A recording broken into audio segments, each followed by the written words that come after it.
Meet our MC Kim Jin-ho, a professional fighter that is so strong he wins a streak of 37 fights with 100% knockouts. Just to ease his boredom, he even played the hardest game called Last Savior for the past years without missing a single day just to find a thrill. As he faces the last boss demon, King Izar, he finds its pattern simple and is about to beat it.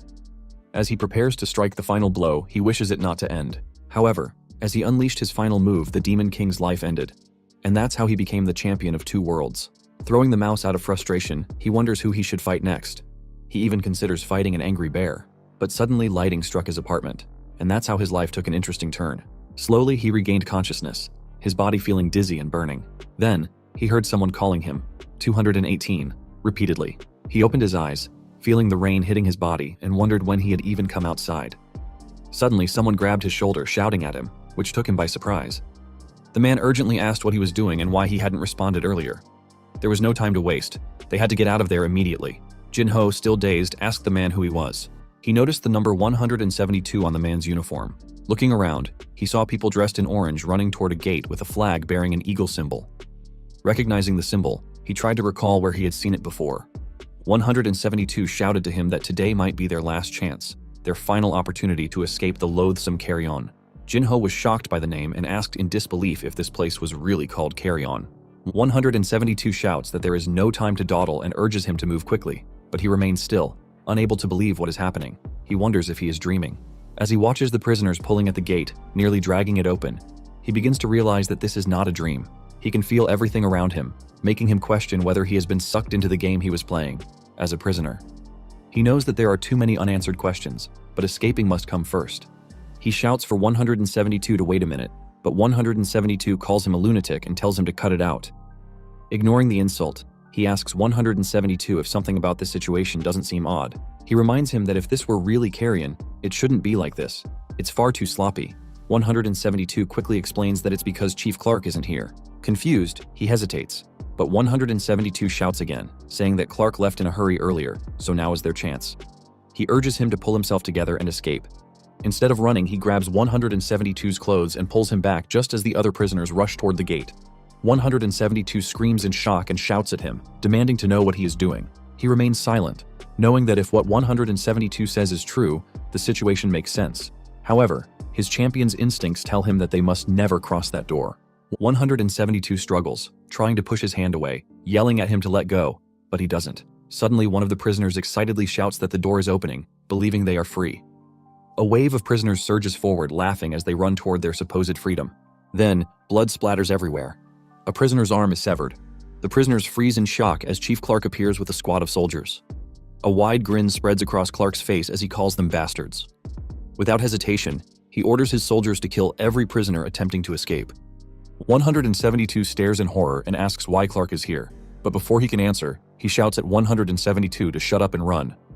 Without thinking, 172 follows his lead while the prisoners desperately retreat, some being slaughtered before they can even turn back.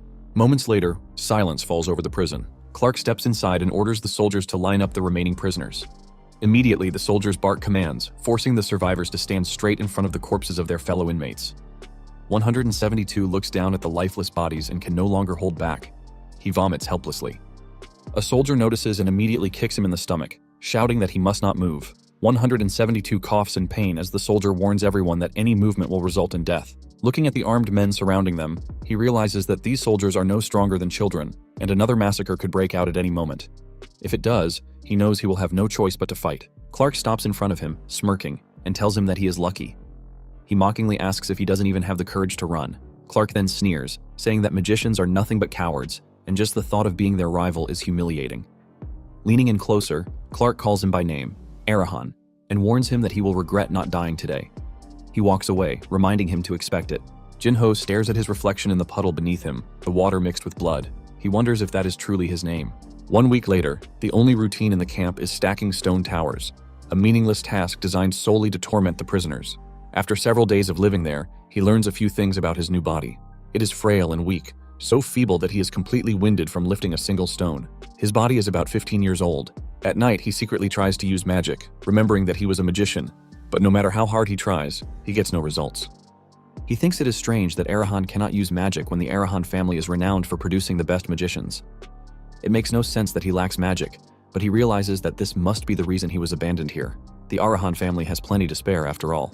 The soldier guarding them orders him to move the stone tower to the other side and questions why he is dawdling. When he doesn't respond, the soldier demands to know why he isn't moving.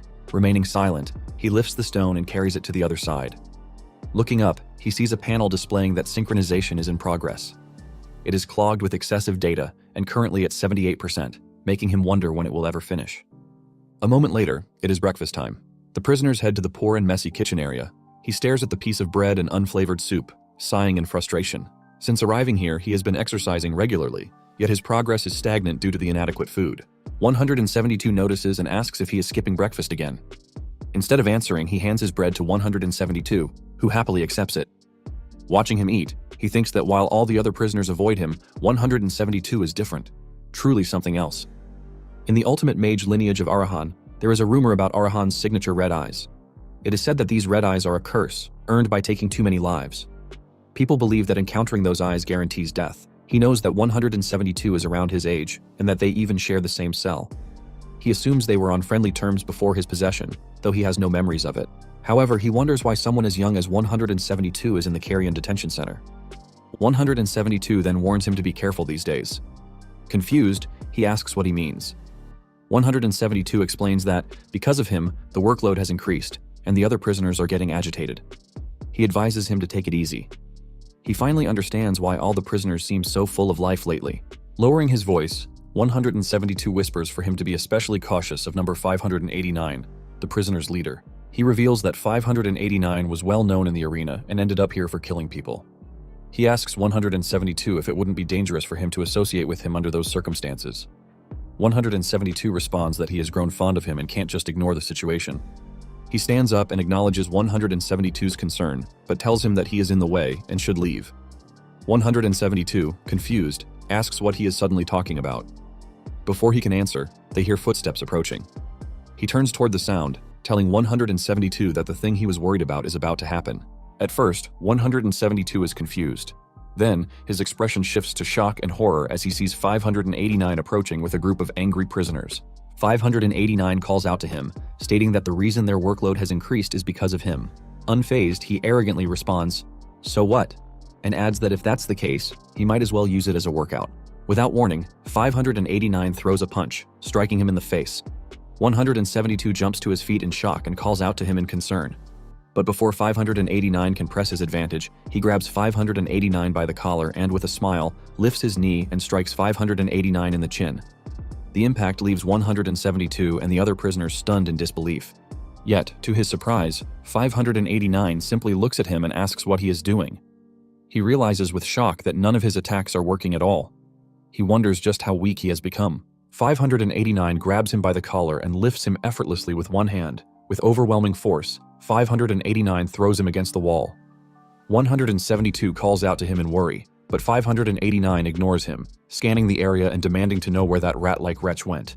He declares that he is dead today. As he lies on the ground, the panel suddenly appears in front of him, displaying a notification. Synchronization complete. A smirk forms on his lips. He then stands up as his real-life strength sinks into Arahan's entire body. Opening and closing his palm, he jumps repeatedly, feeling his body. He then assumes a boxing stance and teasingly tells 589 that they should pick up where they left off. 589 laughs and mocks him, asking what on earth their so-called young master is so full of himself about when even his own clan abandoned him. However, he simply tells 589 to shut up and get in there quickly. Teasingly, he asks if 589 is scared. Infuriated, 589 charges at him, shouting that he will kill him just as he wishes. Seeing 589 closing in, he swings his foot in a kick, but he is caught off guard when 589 grabs it. 589 sneers, telling him that he will learn his place. But before 589 can act, he forcefully turns his body and kicks 589 in the head with his other foot. 589 is startled and momentarily dizzy while he lands safely on the ground. Before 589 can recover, he launches another kick, striking 589 under the chin. 589 coughs up blood, but before he can collapse, he jumps again, kicking with another devastating strike. The impact sends 589 stumbling backward before he collapses onto the ground. He then looks down at him and states that this is why he tried not to use his legs.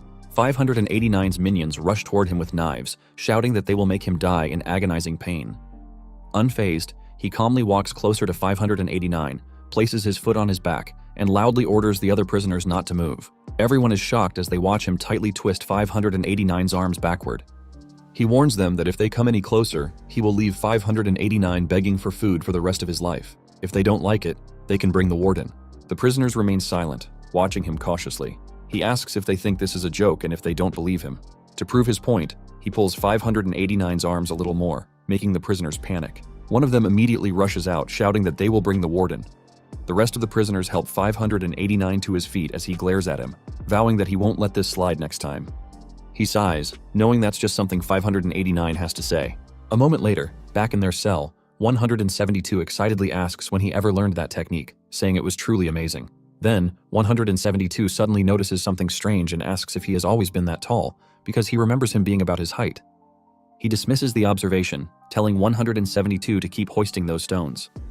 172, confused, asks if he really believes lifting stones will make him taller. He guesses that synchronization must have converted his real-life stats into game stats after all. Even so, compared to his real body, this one still feels like a child's. However, the most important thing right now is the actual stat screen. Opening his status window, he sees his class, Magician, and his traits. Poison Immunity, Immortal Duelist, Tenacious Challenger, Champion's Noble Soul, and Archmage's Blessing. All of them are S grade. However, he also notices a penalty. His stats are reduced by 50 due to stunted growth. More importantly, he has no mana. He wonders if that's correct. Does he really have 0 mana? He knows that Zed Arahan was supposed to be a magician. He is an Arahan. So how on earth does Zed have no mana? And why did they give him such terrible stats and then transfer his consciousness into him? He repeatedly taps on the mana stat in disbelief before laughing. 172, watching, asks what the hell he's doing. A moment later, lying on his prison bed, he can't believe how awful this character is. He assumes that Zed was discarded by the Banpunira clan, but knowing the Arahan family, that isn't surprising. They are heartless, without a drop of empathy. Calming himself, he decides to check everything out slowly. Looking at his status window again, he at least finds some good news. Zed's strength, agility, endurance, and perception are all maxed at 100. Even though he has a stunted growth penalty, he knows that a body made of nothing but bones cannot possibly make full use of those stats. He guesses that the penalty might be overcome with physical training, but Zed's diet is terribly lacking. He then notices several traits he has never seen before. All of them are S rank. The ones he recognizes are those he earned through gameplay, like Poison Immunity and Immortal Duelist. He realizes that if Zed's mana weren't 0, he would be an absolutely overpowered character. Then, he notices the Archmage's Blessing trait and knows that it isn't just for show. Sitting up, he reassures himself that he will learn the rest in due time. More importantly, there must be ways to fix the mana issue. Just then, a soldier shouts for the prisoners to listen up. All those whose numbers are called must come forward. He is confused, but 172 sighs, already knowing what's coming. They're being taken out again. The soldier begins calling out numbers, and one by one the prisoners step out of their cells. The ones called are then chained and led away. Curious, he asks 172 who these people are. 172 responds that they are death row inmates, prisoners heading out for their final meal. He asks what a final meal is. 172 explains that they are allowed to eat whatever they want before they die. A smile forms on his lips. He has an idea. He then asks 172 what his name is. 172 realizes that they have only been calling each other by their numbers. He finally introduces himself as RIU and then asks for his name in return. With pride, he responds, Zed Arahan. He then asks RIU if he wants to get out of there, which confuses RIU, making him ask what he means. RIU then tells him that he was not planning on staying there for long and that he has his reasons for leaving. This makes him ask RIU if he has thought about how to escape. RIU responds that the only exit is the front gate and that the warden has the key. He then asks RIU if that means they have to take down the warden to snatch the key. But RIU just asks if he is out of his mind and reminds him that the warden might be retired, but he is still a 5-circle knight. He knows that Warden Clark is the epitome of a knight filled with hatred for magicians, and in the last Savior Universe game, knights and magicians despise each other. He then wonders if he can even win against Clark now, and thinks about another way. RIU then tells him to just steal from Clark, which confuses him. RIU then explains that people from the streets learn how to pick pockets before they learn manners. But there are always too many eyes around Clark, so there is rarely a chance. He then thinks for a moment while RIU playfully plays with his hands. He smirks and tells RIU that it just so happens he is starting to get an idea of how they can escape. The next day, the soldiers shout to the prisoners that the work has begun and inform them that under the warden's orders, the workload is being ramped up even more. From today, they should not walk but run, shocking the prisoners, who who complain and ask how many times they have to do it, urging the soldiers to keep the workload manageable. The soldiers ask if they are rebelling against the warden's orders. One of the prisoners, pissed off, complains about the soldiers, but a soldier immediately aims his sword at his neck and explains that he is just passing on the warden's orders, so if he has a problem, he should take it up with the warden. The prisoner panics, asking if this is not going too far and demanding to know the reason for all of it. The soldiers exchange glances before one of them peeks to the side and stares at Jinho, asking if they still do not know whose fault it is. The prisoners then turn to look at Jinho in complete silence. The soldier clears his throat and walks away, saying he needs to step out for a quick smoke. Ryu worriedly informs Jinho about the bad mood around him, but he just tells Ryu to stay away from him. He knows that Clark is openly inciting a riot. Since Clark cannot do it himself, he is trying to use the prisoners to kill him. He cannot believe that the so-called honorable knight of all people is pulling such stunts. He sees Ryu successfully run away while still looking at him and realizes that even Clark is in on it. But he swears that he will not let it slide like yesterday because he cannot let Zed die. The prisoners angrily approach him, thinking that they have to kill him, otherwise they are as good as dead. He smirks and tells them that he understands where they are coming from and that it is just an unavoidable situation, which pisses the prisoners off. They all rush at him, shouting, asking if he is still putting on airs about Arahan even now, saying that he is typical of a Banpunite. He knees one of the prisoners near him in the chin, surprising the others. The prisoner then slams down on the ground, and he asks them if he was not right that he cannot just let himself die either. The prisoners think that he has lost it, but he calmly tells them that he has been needing somewhere to vent his anger, so this is good. The prisoners ask if he has gone nuts, thinking he is going to die. They then walk closer to him slowly, but he just smiles and positions his fists in front. He waits for them to get closer, and when they all charge at once, he kicks the first prisoner away from him, then kicks the second prisoner twice while remembering that he once dreamed of this in the octagon. He wishes they would stop attacking one by one and just go all in at once. He then elbows a prisoner in the side and kicks another one in front of him, shouting that this is the thrill he wants. He remembers that they always said they wanted to fight as many opponents as possible and challenges the remaining prisoners to go all out and charge aggressively. He immediately looks to his side and dodges a prisoner's punch, then elbows him in the chin. He then rushes toward another prisoner, punching him in the face, then drives a punch into his stomach before hitting another prisoner in the chin, the fourth in the side of the face and the fifth with a double punch to the chin. On the other hand, Ryu is watching from afar while hiding in a pile of stones. He is amazed and wonders what he is looking at right now. However, someone calls Ryu from behind. When he looks back, he sees that it is 589 ordering him to come over for a minute. Meanwhile, Jinho is still busy beating the prisoners around him. When the others realize they have no chance of winning against him with their fists, they take out their knives and charge all at once. He dodges one of the prisoners trying to stab him from the side and punches him in the face. He then ducks down to dodge the other knives aimed at his face and punches a man in the chin, making him let go of the knife he was holding before collapsing. Jinho feels the exhilaration when he dodges an attack and the thrill when he lands a solid hit. He knows that he is addicted to this rush, which is why he got into martial arts. He then punches a prisoner near him and shoves another prisoner trying to stab him, but he wants more. He is enjoying beating the prisoners who are trying to kill him. Then, someone steps forward and calls out to him. Jinho looks back after making another prisoner collapse and sees prisoner number 245 warning him that it would be better if he stopped rampaging and just died because friends are precious. At the same time, 589 is holding Ryu tightly, while Ryu struggles and calls out Jinho's name. Prisoner 245 then asks if he does not agree. Jinho smirks and calls them trash, telling them that they have made a huge mistake now. Yet, 245 laughingly tells him that all he has is that mouth, and that he should consider it an honor that he is even giving him the time of day since he is a two-circle knight. 245 then jumps toward him, calling him a pathetic Arahan with no mana, and launches the knife at him while shouting that he is only going to meet his doom. However, he just calmly waits for the knife to get closer. At high speed, the knife pierces the ground, because he has disappeared. 245 immediately pulls the knife out in surprise, asking where he ran off to. But then he is shocked when he sees 589 collapsed on the ground and Ryu freed within mere seconds.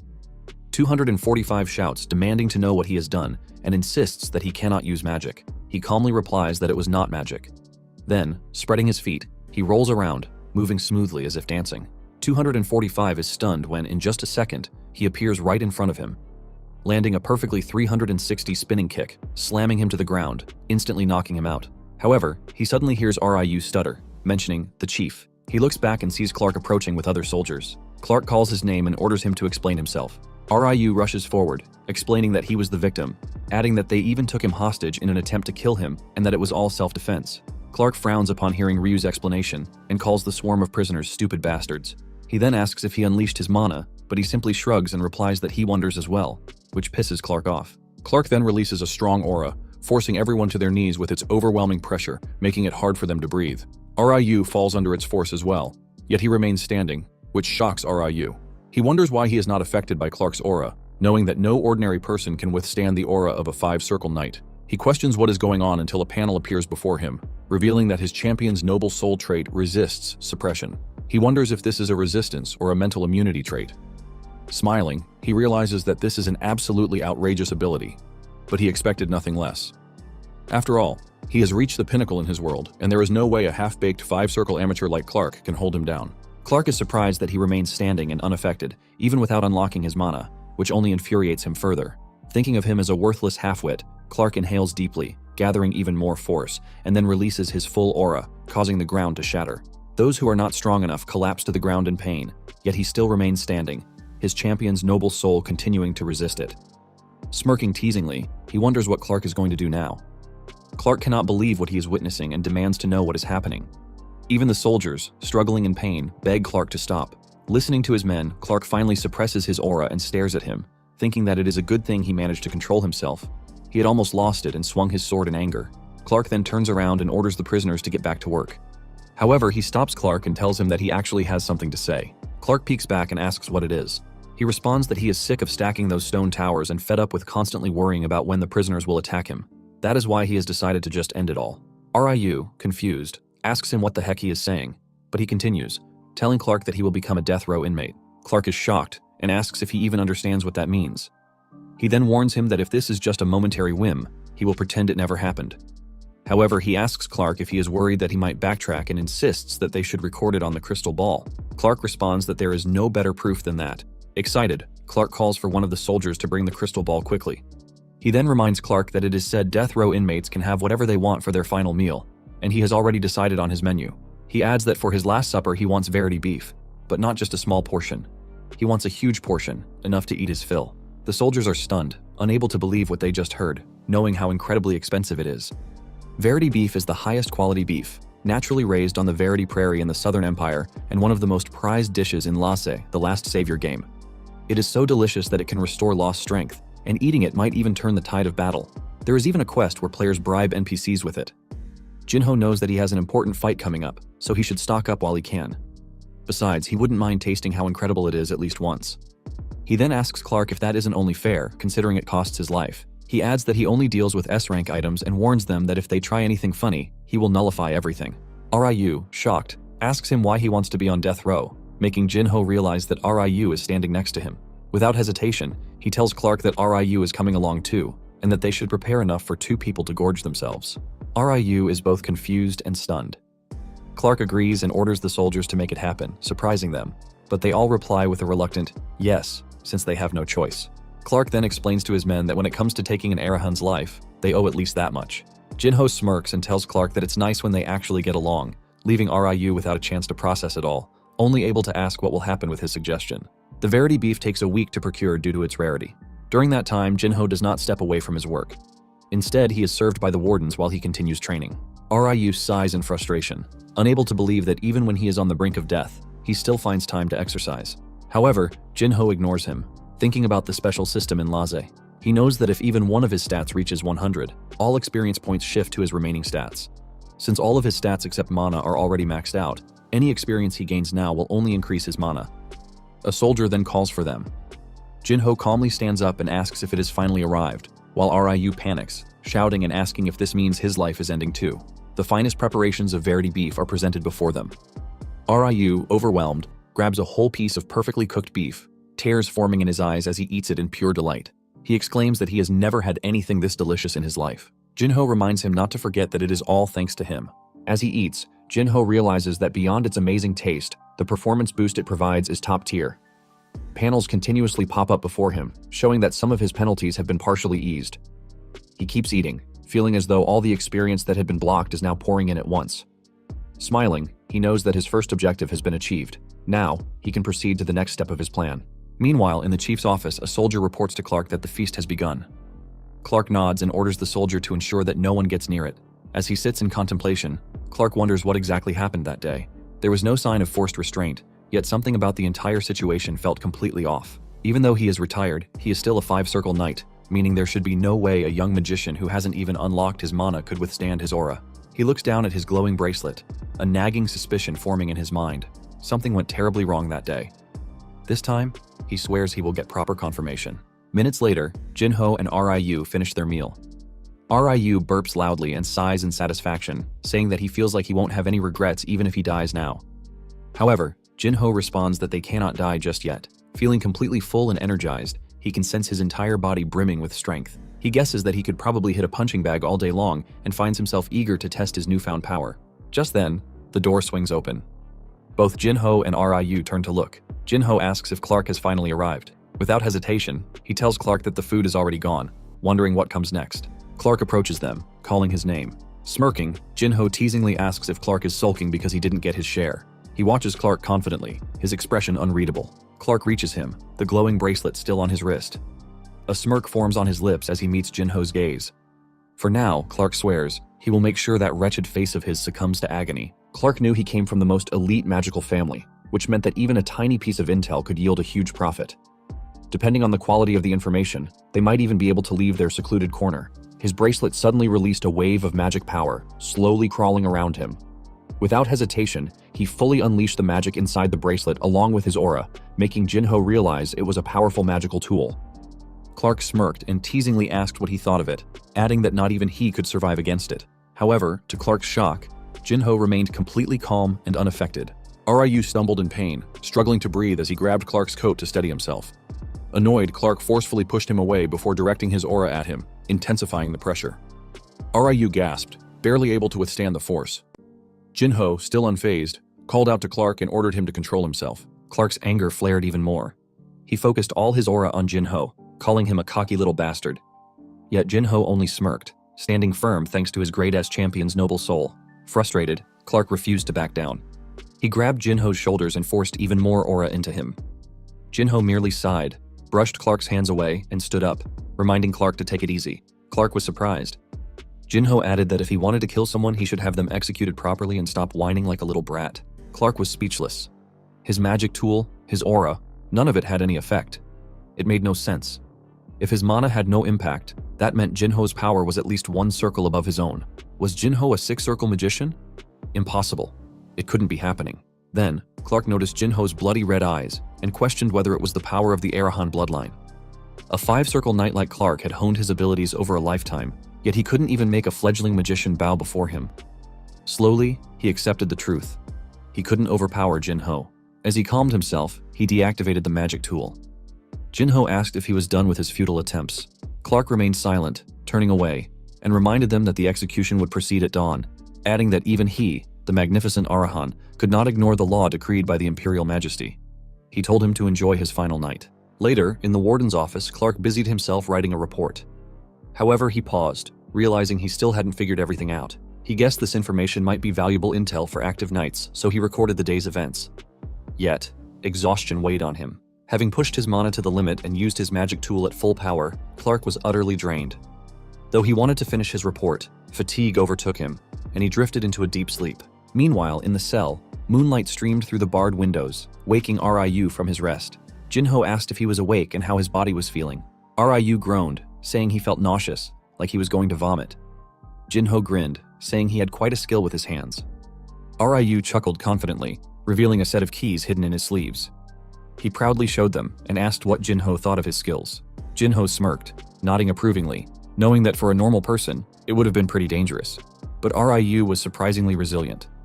Ryu explained that it worked because Clark had been completely focused on Jinho and asked if he was really okay. Jinho reassured him that he was fine. However, Ryu wasn't convinced, insisting that something was off, that there was definitely something he wasn't telling him. Jinho dismissed it and told Ryu to keep lifting more of those stones to get stronger. He then checked his stats and noticed something remarkable. His strength, agility, and endurance penalties had decreased by 10 points. It was an incredible result, exactly as promised. He could feel the difference in his body, and it was satisfying. He wished he could remove all the penalties quickly, but he knew that was unlikely. He then sat down and told Ryu that they needed to head out that night. Once Ryu had recovered enough, they would leave. Ryu hesitated, asking if they really had to go right away, and warning that Clark would notice any minute. But Jinho only smiled, assuring Ryu that Clark was probably passed out by now, so there was nothing to worry about.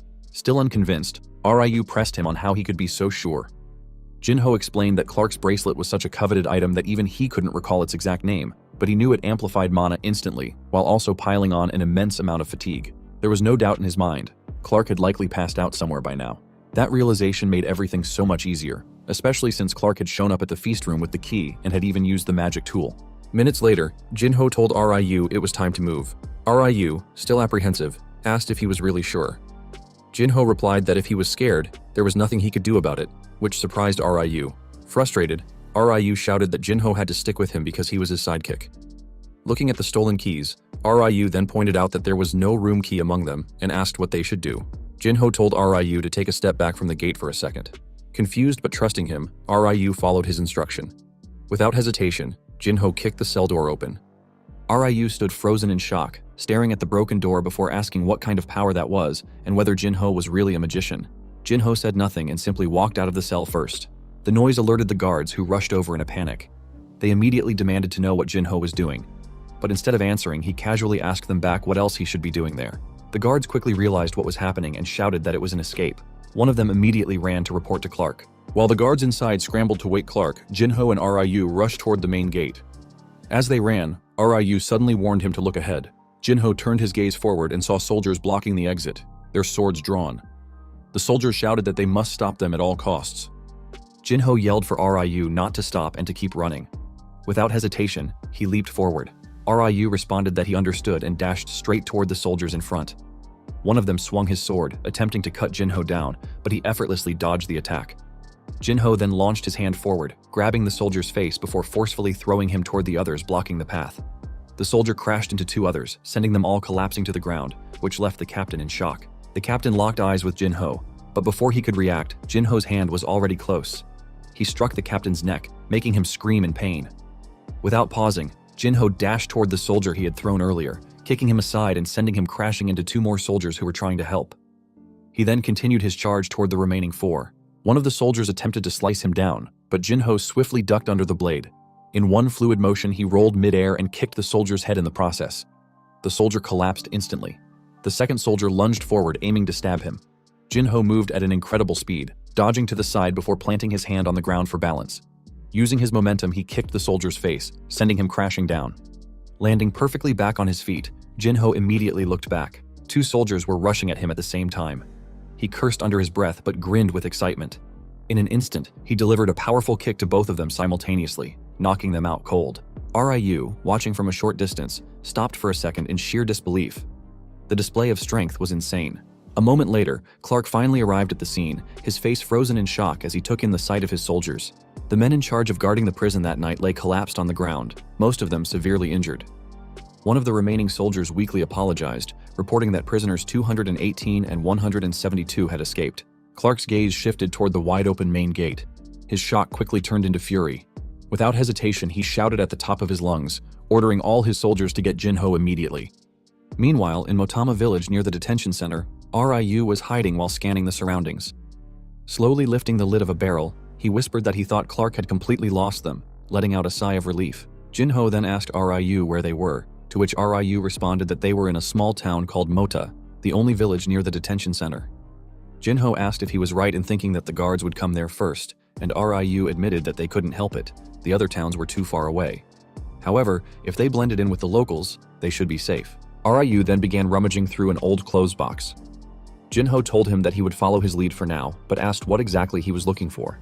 Ryu handed him a torn and tattered shirt, saying it was perfect for him and that he should put it on. Jinho scoffed, saying it was exactly the kind of trash a bum would pick up. Ryu, however, explained that the village was swarming with beggars, and disguising themselves as one was their safest bet. Minutes later, after changing out of their prison clothes into ragged outfits, Ryu told Jinho that he would go fetch some necessities, and that Jinho should stay put like a rat, completely still. Jinho questioned how Ryu was planning to do that without any money, but Ryu only grinned, raising his hand confidently, and asked why he would need money in the first place.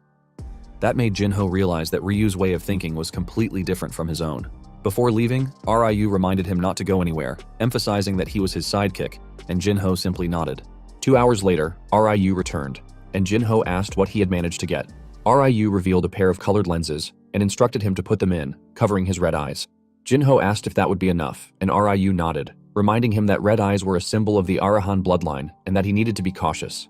Ryu then informed him that in the southern region, under the Bahal clan's domain, blue lenses were all the rage among the aristocracy. To them, eye color was just another accessory. Jinho immediately recognized the name Bahal, as his main character in the game was Torres Bahal, the figure he used for the final ending. In the magical world, Arahan represented the peak of sorcery, while Bahal dominated swordsmanship. True to the world's lore, the two clans despised each other, and their eye colors were exact opposites. He thanked Ryu for paying attention to the details, which Ryu accepted, then mentioned that he had found a good hiding spot on the way back and suggested they take a short break there. A moment later, deep in the night, they lay down inside a stable hidden in the dark forest. Though exhausted, Jinho couldn't sleep, lost in thought about how he had ended up in this situation. When he first opened his eyes, it was as if he had suddenly been transported into a game. And now, he was forced to sleep in a stable while hiding from pursuit. Despite everything, he found it thrilling. Yet, he couldn't shake the question of why Ryu kept sticking to him, calling him his sidekick, even when Clark was targeting him. Being with him was dangerous.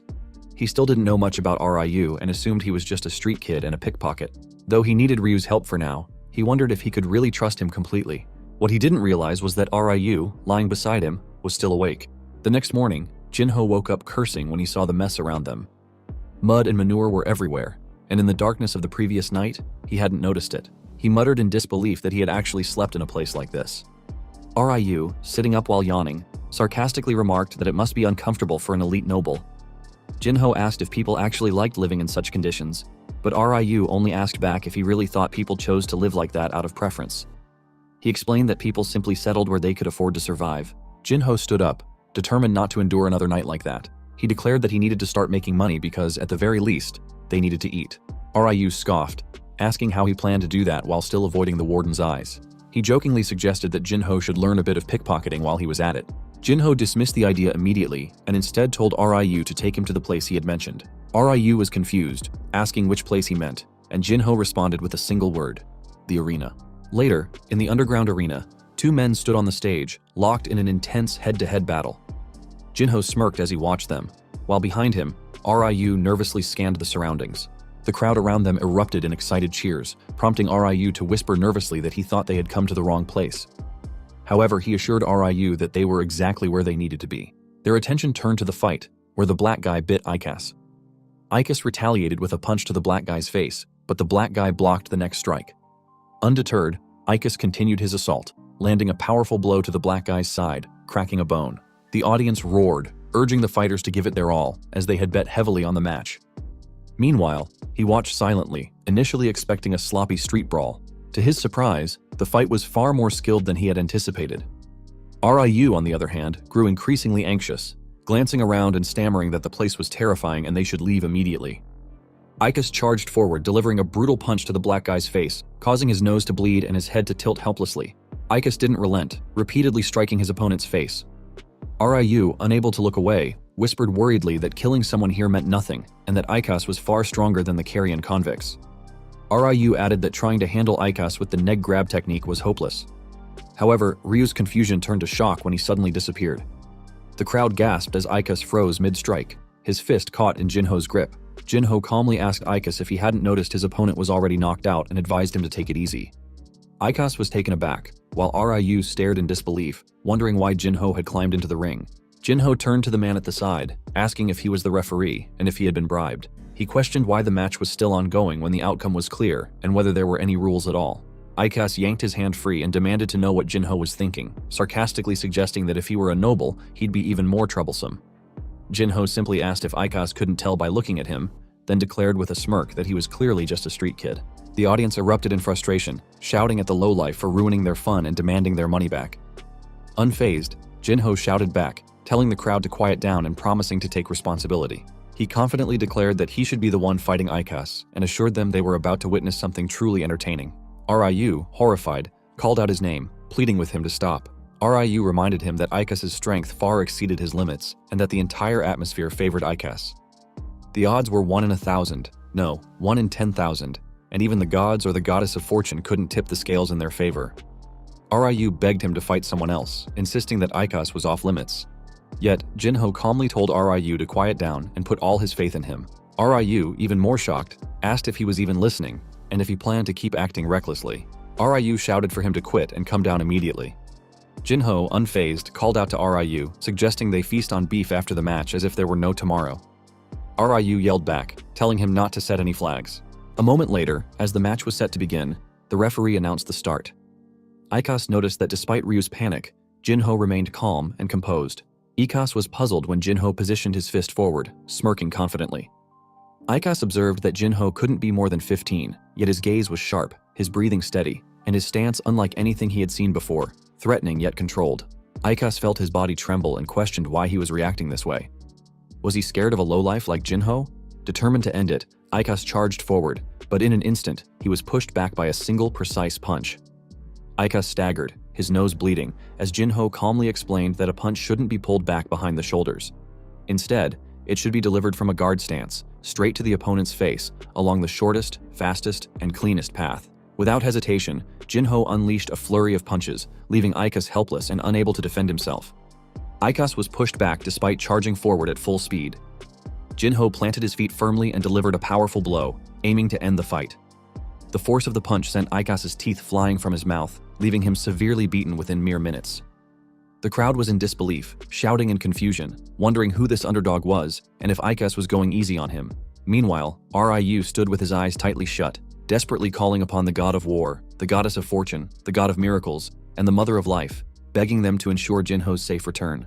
When the chaos around him grew louder, Ryu cautiously opened one eye, only to see Jinho dominating Icas without breaking a sweat. Ryu's jaw dropped in shock as he wondered what was happening. Was Jinho really winning? On the other side of the ring, Icas struggled to focus, his vision blurry and his head spinning. He stared at Jinho, trying to make sense of the situation. How could this kid possibly be overpowering him? The thought infuriated Icas, and with a burst of anger, he threw a desperate punch in Jinho's direction. He couldn't accept losing to someone so young, but Jinho effortlessly dodged the attack and countered with a series of precise punches. The audience grew frustrated, shouting at Icas, demanding to know why he couldn't dodge such seemingly simple strikes. Jinho then channeled all his strength into one fist and delivered a final devastating punch, sending Icas flying backward and slamming him onto the stage.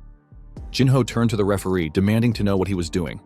Should they continue fighting without any rules? The referee hesitated but knew he had to act before losing his job. Stuttering, he raised his hand and announced that the match was over, declaring Jinho the winner. Jinho realized the fight had ended before he could even warm up properly. He thought to himself that he should have held back more. Later, in the back of the arena, Jinho confronted the coordinator, furious about the payout. He had been told the odds were 62-1, yet the amount he received was far less than expected. He accused the coordinator of trying to cheat him because of his age, insisting that the math didn't add up.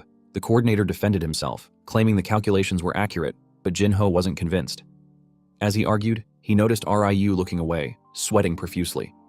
Jinho turned to Ryu and demanded to know how much he had bet. Ryu remained silent, which only angered Jinho further. He reminded Ryu that he had told him to bet everything. Unbeknownst to them, a woman had approached and was now standing nearby. Ryu stammered an explanation, saying he hated gambling and that they needed to save some money for dinner. This only infuriated Jinho more, prompting the coordinator to beg them not to cause a scene. At that moment, the woman greeted them. Jinho turned to see a lady accompanied by two massive bodyguards. She asked if she could have a word with them. Jinho, surprised, recalled the referee glancing at her earlier. He asked who she was, and the lady smiled, noting that his cluelessness suggested it was his first time at the arena. She introduced herself as Herna, the manager of the arena, and repeated her request to speak with him. Jinho, however, walked past her with Ryu, casually saying, "No thank you." Ryu glanced back nervously, recognizing Herna, but before they could leave the room, the two bodyguards blocked their path. Jinho warned them, asking if they wanted to end up like Icas and suggesting they let him sleep it off for a few days. The guards, however, remained silent and unmoved, their loyalty to Herna unwavering. Herna stepped forward, explaining that the Icas Jinho had defeated today was a champion she had scouted from the big city. She asked if he understood what that meant. Herna then warned him that she would let him go for now, but they would meet again. Next time, she said, they would talk in a more relaxed setting. She added with a smile that she truly loved strong people. Jinho stared at her for a moment, then turned and walked away with Ryu. Later, they arrived at a meat restaurant. Ryu was starving but warned Jinho not to act cocky in front of Herna, which confused him. Ryu explained that while Herna might appear to be just the arena's manager, she was actually the real power behind the city. As long as Jinho stayed there, he was bound to cross paths with her again. Jinho shrugged it off, saying Herna seemed like nothing more than a money-loving old fox, a nickname Ryu confirmed the locals used for her. Jinho knew Herna had approached him to exploit his potential, and it reminded him of his early days in the martial arts world. Back then, once he started gaining attention, he was bombarded with offers from managers who saw his talent as a tool for profit. He had been scammed multiple times before finally meeting his current manager, who had helped him become a champion. Jinho wondered how his manager was doing now. Thanks to those experiences, Jinho was no longer the naive kid from the provinces who could be easily manipulated. He had climbed his way to the top, enduring countless challenges to become a champion. He thought about Herna's reputation as an old fox and decided to bide his time, knowing that the more experienced player would eventually reveal their hand. When the waiter brought their order, Ryu's eyes lit up at the sight of what he thought was verity beef. Just as Ryu was about to dig in, Jinho stopped him, explaining that the beef was fake. The color and marbling were completely off, which shocked Ryu. When Ryu asked what marbling was, Jinho explained that something was clearly wrong. He recalled that Clark, the warden, had taken a week to procure verity beef, and if it could be sourced from a neighboring city, it wouldn't have taken so long. Verity beef was supposed to be exclusive, making it unlikely that the restaurant could serve it to all its customers. Jinho concluded that it was likely the lower grade Weiji beef, which, despite being just one grade below, was vastly inferior in quality. Ryu, still confused, argued that once the beef was in their stomachs, it wouldn't matter whether it was Weiji or verity. He was too hungry to care. But Jinho called the waiter over, explaining to Ryu that if they paid for verity beef and were served a fake, they had every right to demand what they paid for. As consumers, it was their right to set things straight, especially since they didn't have much money to begin with. The waiter, visibly irritated, told them to stop causing trouble and just eat their food. He pointed out that they had only ordered one serving and were wasting everyone's time. Jinho calmly but firmly stated that the beef was fake and that they had ordered verity beef. He asked the waiter if they shouldn't serve what was ordered correctly. Jinho was annoyed that the restaurant was selling fakes and then acting arrogantly. The waiter retorted, asking if Jinho thought this was some street trick that only worked on the streets. Jinho smirked and told the waiter to stop talking and call the restaurant's boss. The waiter, now furious, muttered that the little punk had lost his nerve. Jinho simply smirked and said they could let the spineless punk run his mouth if he wanted, drawing the attention of other customers. The waiter, noticing the growing audience, angrily told Jinho to shut up and follow him. The waiter led them to the restaurant's boss, a large man surrounded by burly men holding butcher knives. The boss asked if they were unruly low-life customers causing trouble. Jinho replied that it was the boss who lacked manners by selling fake beef. The boss laughed loudly, saying he liked the guts of a young punk but warned Jinho to learn how to read the room. Jinho confidently raised his fist and told the boss that while he might not understand the vibe, the boss clearly didn't understand the situation. He asked the boss which side he thought would end up dead if they charged at him.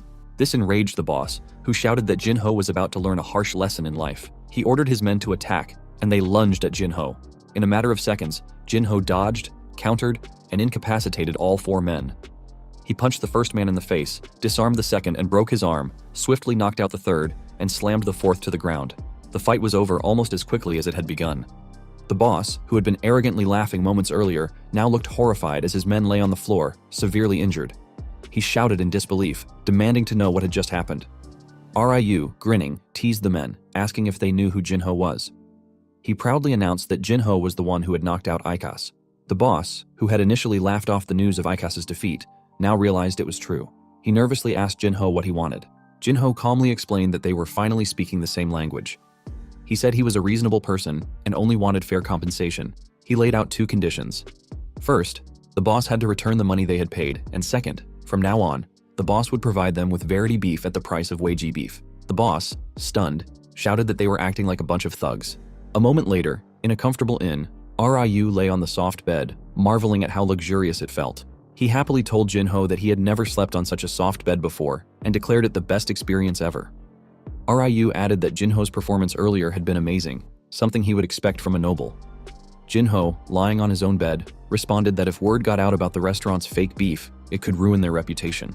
For someone with no bargaining power, he explained, the negotiating table could be a nightmare. Ryu laughed, recalling the boss's furious expression, and thanked Jinho for their newfound comfort, saying he was living large.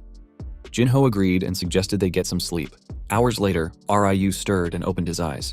He sat up silently, whispering Jinho's name, but there was no response.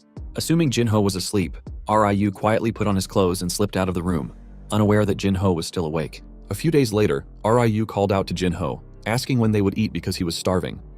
Jinho was in the middle of doing push-ups, and Ryu remarked that he never seemed to take a break, always training non-stop. Ryu asked if Jinho was focusing on physical training because he had no mana, adding that magicians hated sweating more than dying. Jinho replied that it was for a similar reason, which confused Ryu. Jinho opened his status window, frustrated to see that his mana hadn't increased no matter how many times he checked. He began to wonder if he was cursed. He guessed that going from 0 to 1 mana might be like creating something out of nothing, meaning it would take time. Still, he knew the first point was crucial, and once he achieved it, his mana would likely grow much faster. Jinho told Ryu that his morning workout was over and they should go eat. Ryu asked where they should go and suggested potato salad or chicken stew. Jinho, however, said they should have beef for a change, which excited Ryu. They hurried to the beef restaurant. It had been 3 days since their last visit, and Jinho's reasoning was simple. They needed to avoid causing too much trouble. On their first visit, they had devoured 10 servings of beef, and with plenty of cash on hand, they had indulged. Jinho asked Ryu how much money they had left, and Ryu replied that there wasn't much. The city's high living costs were partly to blame, but Jinho knew that spending 50 gold coins in just a few days was excessive. He wondered if Ryu, coming from a noble background, was simply clueless about how the world worked. Jinho also began to suspect that Ryu might be pocketing extra cash, though he decided to pretend not to notice for now. He knew he couldn't let it go on forever, but guessed that if he understood Ryu's motives, he might be able to address the issue. Later, at the steakhouse, a man rushed to the boss to report that Jinho and Ryu had arrived. The steakhouse owner, FR, was a man with immense pride that far exceeded his means. He couldn't accept the humiliation he had suffered at the hands of a mere kid. FR asked his man if everything was prepared as he had instructed. Meanwhile, in the VIP room, the waiter respectfully guided Jinho and Ryu inside. The room was set up with a griller, uncooked meat, and seasoned cooked meat on the table. The waiter told them they had prepared plenty of meat and encouraged them to help themselves. Ryu was amazed and asked how much it all cost. The waiter bid them farewell, adding that they should call if they needed anything. Jinho wondered why the staff was suddenly so friendly. Ryu suggested it might be because Jinho had scared them enough, but Jinho wasn't convinced. As he had scoped out the place upon entering, he hadn't seen anyone suspicious, and the restaurant's interior looked the same as before. He couldn't figure out what all the fuss was about. Ryu wrapped a perfectly cooked piece of meat in lettuce and handed it to Jinho, saying it was a special wrap just for him and that he should eat it in one bite. Jinho thanked him and accepted the wrap. He decided they would need to keep a close eye on the situation, as careful observation might reveal what the restaurant staff was planning. However, as soon as he put the food in his mouth, he froze. The taste was off. Panicked, he shouted at Ryu to spit out the meat and not to eat anymore. Ryu, who had been stuffing his mouth with meat, was startled and confused. Ryu immediately spat out the food after Jinho explained that the meat was poisoned. Ryu forced himself to vomit, asking in panic if he was going to die. Jinho reassured him that a small amount wouldn't be fatal. He realized this had been their plan all along and couldn't believe they had the audacity to poison the meat. Staring at his absolute poison immunity, grade S trait, which resisted the frog's poison, Jinho thought about how, without this trait, he would have been taken down without even realizing it. He recalled unlocking the trait by consuming every poison in the Empire in ascending order of potency, while repeatedly using antidotes. All that suffering, he decided, had been worth it. Exhausted, Ryu asked how Jinho had known the meat was poisoned, as it had no taste or smell. Jinho simply replied that he was an Arahan, leaving Ryu in awe of how elite nobles operated on a different level. Ryu asked what they should do next. Should they run? Jinho scoffed, asking why they would run. Instead, he declared they would make the perpetrators pay dearly. FR stormed into the VIP room, irritated, and shouted that the beggars should have eaten their food quietly. He demanded to know who had given them the right to summon him. Jinho calmly stated that he wanted to clear up any misunderstandings and had a few questions. FR noticed the empty plates and assumed they had eaten their fill, but he knew that if they had consumed the frog's poison, the effects would soon take hold. FR angrily accused them of extorting money, but Jinho calmly replied that FR had the wrong idea. He suggested they talk things over with some good food and make peace. He pointed to the food Ryu was arranging. Ryu handed FR a meat wrap wrapped in vegetables and told him to eat it. FR stuttered, asking what this was, and Ryu calmly explained it was a peace offering. Jinho added that if FR accepted it, he would forget about the second condition from their previous deal, as they weren't actual criminals. FR, however, refused to eat it, stating he had no intention of making peace.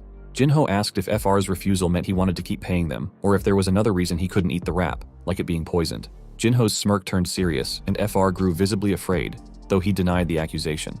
Jinho angrily told FR he had been enjoying the situation until now.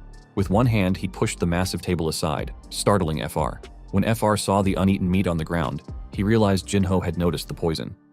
FR wondered how Jinho could have figured it out, as it seemed impossible. Jinho told FR he had planned to go easy on him, but now saw him as nothing more than trash. He demanded to know if FR had truly poisoned the food. FR tried to stay calm, insisting there was no poison and challenging Jinho to prove it. Jinho removed his colored lenses, revealing his glowing red eyes, and declared that this was all the proof he needed. FR froze, realizing Jinho was an Arahan. Jinho asked if FR had dared to deceive an Arahan and warned him he would pay with his life. FR collapsed to the floor, trembling in fear. Jinho added that someone like FR disappearing wouldn't even make the news. FR, consumed by terror, knelt and begged for mercy, apologizing profusely and claiming he hadn't known Jinho's identity. FR wondered why an Arahan from the western region would come to such a southern backwater and why Jinho had pretended to be a beggar. But fear overwhelmed any logical thought. He continued to plead for forgiveness. Watching FR sob like a child, Jinho realized the Arahan name carried far more power than he had imagined. This influence, he thought, could be useful in the future.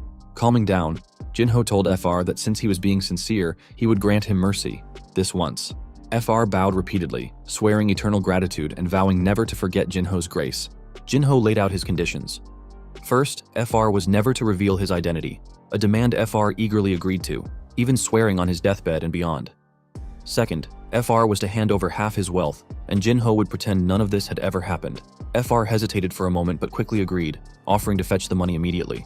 FR was deeply moved by the Arahan's apparent generosity, thinking to himself that money meant nothing to a dead man. He decided it was better to hand over the funds quickly before Jinho changed his mind. However, he froze when he heard someone approaching. Jinho immediately put his blue lenses back on. Ryu, excited, whispered that he expected nothing less from an Arahan, noting that FR didn't even dare make a sound. Jinho, however, remained focused, telling Ryu that once they got the money, they should leave the city that very night. Ryu agreed, saying it sounded like a good plan. Suddenly, a woman entered the VIP room and asked FR where he was rushing off to. Jinho was surprised to see Herna, accompanied by her bodyguard. She greeted him sweetly, remarking that they were meeting again. She added that he was far more impressive than she had initially thought. Jinho remained silent, wondering if Herna knew he was an Arahan and if FR had spilled his secret in such a short time. However, FR, noticing Jinho's reaction, shook his head repeatedly, signaling that he hadn't betrayed him. Jinho realized FR was genuinely terrified of him, which meant there was only one other place Herna could have gotten the information. He knew that if FR discovered he was merely a hollow shell of an Arahan, he would lose his money. It was time to change locations. Jinho turned to Herna and suggested they talk privately, to which she happily agreed. A moment later, in a private room, Jinho asked Herna why she was there and if she needed something from him. She replied that it was a misunderstanding. She hadn't come for him today but to meet her client. Jinho was confused until he saw Ryu's guilty reaction. Ryu apologized, and Herna explained that she wasn't trying to hide anything. She had looked into Ryu's request, but would need more money to proceed. Ryu stood up in shock, shouting that this wasn't what they had agreed on. He asked Herna if she knew how much he had already paid her, but she calmly replied that the amount barely covered one day's meal for her. She questioned whether Ryu really thought it was easy to find someone who had vanished without a trace, dead or alive. Ryu, on the verge of tears, stuttered that this was his last hope. Jinho finally understood what was going on. He suggested to Herna that they tie their matters together, surprising Ryu. Herna asked if Jinho meant that if she helped her client, he would agree to her request. She liked the sound of it and added that her request was simple. She wanted him to fight Ikas again. Ryu immediately objected, shouting that it was obviously a trap, but Jinho ignored him and accepted the rematch. He then asked Herna if she would proceed with Ryu's request. She licked her lips, agreeing and assuring him that she always kept her promises. Later, as they walked down the street in silence, Ryu carried a chest of money. Jinho asked why Ryu looked so downcast when they had made a fortune. Ryu apologized again, explaining that he hadn't meant to hide his actions initially. Jinho calmly replied that he already knew. Ryu admitted that he had secretly sought Herna's help, knowing it was stupid but feeling he had no other options. Jinho simply said he understood, and added that he had also noticed Ryu pocketing extra money. Ryu was shocked that Jinho had known all along. Jinho explained that he had only realized it when Ryu went to Herna. Ryu asked why Jinho hadn't said anything, and Jinho replied that he didn't mind because the help Ryu had given him was worth it. However, he warned Ryu that he couldn't let it slide forever. From now on, Ryu shouldn't hide things from him, and should be honest, as betraying trust was the most disgusting thing in the world. Jinho added that no matter where Ryu came from, he shouldn't let himself become trash. Ryu, tearing up, swore he wouldn't do it again. Ryu then urged Jinho not to go through with the rematch, suggesting they take the money and run as planned. Jinho asked about Ryu's brother's request, and Ryu admitted that he knew the truth. Herna was just going to scam them again. Ryu knew he wasn't dumb enough to fall for someone like Herna, but his desperation had driven him to her. Jinho realized Herna was the type of adult who preyed on desperate kids. He told Ryu he had initially planned to leave but had changed his mind. Ryu was shocked and asked if Jinho was really going to do the rematch. Ryu shouted that while he trusted Jinho's skills, Perna would have something nasty planned. Jinho replied that this was exactly why he wanted to do it, confusing Ryu even more. Jinho explained that when he saw trash, he liked to clean it up. Besides, beating an opponent who was giving their all was the best feeling. Meanwhile, at the Garrison prison, soldiers were busy assembling. One soldier reported to Clark that the troops were ready. Clark praised them and ordered the first unit to move out immediately. The soldier acknowledged the order.